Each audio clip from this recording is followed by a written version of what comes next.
কানাকুড়া হোক আর যেরকম পুরুষ তো পুরুষ ভাইয়া, পুরুষের মাঝে কোনো পার্থক্য নেই। তা আপনার মতো একটা জোয়ান মতো মেয়ে এটা এরকম এর এত মনটা এত ইয়া কেন, এত মানে অবহেলিত কেন? শোনো ভাইয়া, অসুবিধা নেই ইনশাল্লাহ। স্বামী সেবা যত্ন করলে শুনেছি স্বামীর সেবা যত্ন করলে অনেক ভালো। এর জন্য তাই আমি স্বামীর সেবা যত্ন করতে, বুড়া হোক আর জোয়ান হোক, কানাকুড়া হলেও কিছু অসুবিধা নেই। আচ্ছা। যে আমার মনের মতো মনের মিল দিতে পারবো আমি সেজন্য। সুপ্রিয় দর্শক, আসসালামু আলাইকুম। দেশ ও প্রবাসে যে যেখানেই আছেন আপনাদের প্রত্যেককে শুভেচ্ছা জানিয়ে শুরু করছি আজকের প্রতিবেদন। আজ আমরা কথা বলবো এক অসহায় আপুর সঙ্গে, জানবো তার জীবনের গল্প। চলুন কথা বলি তার সাথে। আপু আসসালামু আলাইকুম। ওয়ালাইকুম আসসালাম। আপু আপনার নাম কি? আমার নাম প্রিয়া ভাইয়া। প্রিয়া আপু, কেমন আছেন আপনি? ইনশাল্লাহ ভাইয়া, আপনাদের দোয়া ভালো আছে। ভালো আছেন? আপনি কি সবসময় পর্দা অবস্থায় চলাফেরা করেন? হ্যাঁ ভাইয়া, পর্দা করতে না চলাফেরা করলে কি হয়, মানুষ আচ্ছা, আচ্ছা। মনে করো ফ্যামিলিতে কে কে আছে? ফ্যামিলিতে ভাইয়া ছোট একটা ভাই আছে, আর মনে করো আম্মু আর আমি আছি। আচ্ছা আচ্ছা। আপনি কি করেন কি এখন? কি করবো ভাইয়া, এই যে কাজ করি সেলাই মেশিনে বাসা বাড়িতে। লেখাপড়া করছেন? না ভাইয়া, লেখাপড়া একদমই করতে পারিনি। একদমই করতে পারেন নাই? না, কষ্ট করতে হয়। আচ্ছা আচ্ছা। তা লেখাপড়া যে করেন নাই, এখন বিয়ের বয়স, বা কেমন লাগে আসলে এই জীবনটা? অনেক কষ্ট লাগে ভাইয়া। অনেক কষ্ট। কষ্টের কথা কি আর ভাইয়া, কষ্টের কথা বললেই কি এখন। কোন বিষয়টা বেশি কষ্ট দেয়?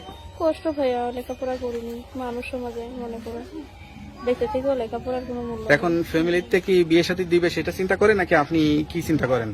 আমি চিন্তা করি এখন আমি ইউটিউবের মধ্যে কারাইছি যে আমার পাশে থাকবে, আমি সেরকম একটা মনে হচ্ছে। আচ্ছা, কিরকম মানুষ হলে আপনি বিয়ে করবেন? যেই রকমই হোক ভাইয়া, যে আমার পাশে থাকবে, আমার 2 বেলা 2 মতো খাইয়ে দেবে, সে নামাজ কালাম করাতে পারবে। আচ্ছা আচ্ছা। না তারপরও মানুষের তো একটা চাহিদা থাকে, যেরকমই হোক কানাকোড়া মানুষ তো আর আপনি স্বামী হিসেবে চান না, তাই না? শুনো ভাইয়া, যেই রকমই হোক, পুরুষ কানাকুড়া হোক আর যেই রকমই হোক, পুরুষ তো পুরুষ ভাইয়া, পুরুষের মাঝে কোনো পার্থক্য নেই। তা আপনার মতো একটা জোয়ান মতো মেয়ে এটা এরকম এত মনটা এত ইয়া কেন, এত মানে অবহেলিত কেন? শুনো ভাইয়া, অসুবিধা নেই ইনশাল্লাহ। স্বামী সেবা যত্ন করলে শুনেছি স্বামীর সেবা যত্ন করলে অনেক ভালো। এর জন্য তাই আমি স্বামীর সেবা যত্ন করতে, বুড়া হোক আর জোয়ান হোক, কানাকুড়া হলেও কিছু অসুবিধা নেই।